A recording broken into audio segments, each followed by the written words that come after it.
Pemirsa, mengoptimalkan kualitas kesehatan, BPJS Kesehatan Cabang Singaraja menggelar pertemuan di kawasan Lovina. Pertemuan tersebut juga membahas tugas BPJS Kesehatan dalam memberikan jaminan bagi peserta JKN KIS.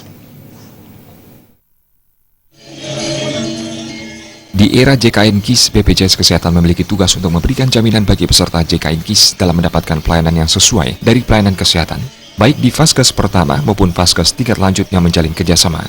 Sebagai mitra kerja, rumah sakit dan klinik dituntut dapat menyediakan ruangan rawat inap dalam hal tempat tidur yang sesuai dengan hak peserta tanpa ada tambahan biaya. Landasan kerjasama antara BPJS Kesehatan dengan fasilitas kesehatan adalah perjanjian kerjasama yang telah disepakati oleh kedua belah pihak. Kepala BPJS Kesehatan Cabang Singaraja, Made Sukmayanti mengatakan, tujuan dilaksanakannya kegiatan ini untuk meningkatkan pengelolaan Vaskes di era JKN dan pola pembiayaan. Sejauh ini sinergi yang dibangun sudah cukup baik dengan beberapa rumah sakit maupun klinik yang ada di Buleleng. Dirinya juga berharap mampu memberikan pelayanan prima ke seluruh peserta JKN KIS. Tujuan kegiatan ini adalah untuk meningkatkan bagaimana pengelolaan Vaskes di era JKN, lalu bagaimana pola pembiayaan di era JKN oleh fasilitas kesehatan, tentunya fasilitas kesehatan tingkat lanjut.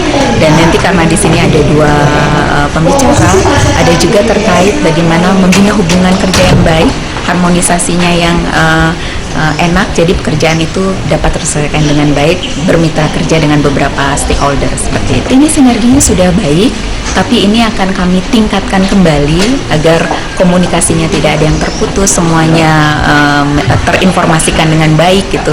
Tapi sinergi yang saat ini telah berjalan itu cukup baik dan bisa kami akan tingkatkan kembali. Dalam kegiatan tersebut dihadirkan pula dua narasumber yang sudah sukses mengelola pendanaan secara efektif dan efisien, maupun membina sinergi yang baik dengan mitra kerja untuk nantinya bisa dipakai pelajaran baik BPJS Kesehatan maupun mitra BPJS. Kami datangkan pembicara atau narasumber ini agar bisa menginspirasi bagaimana sih mereka mengelola rumah sakitnya, karena banyak owner dari rumah sakit mengatakan rugi dalam pengelolaan JKN, tapi ini loh banyak contoh sebenarnya mungkin pengelolaannya saja yang masih kurang, belum optimal, jadi yang menyebabkan mereka masih merasa rugi. Nah, ini adalah contoh rumah sakit yang pengelolaannya cukup baik, jadi mereka mendapatkan profit yang luar biasa dengan program JKN. Nantinya kendali mutu dan pembiayaan harus dapat dilaksanakan secara optimal dalam penyelenggaraan program JKN KIS. Dalam hal ini, sinergitas harus benar-benar terbangun secara baik. Komang Yuda Bali.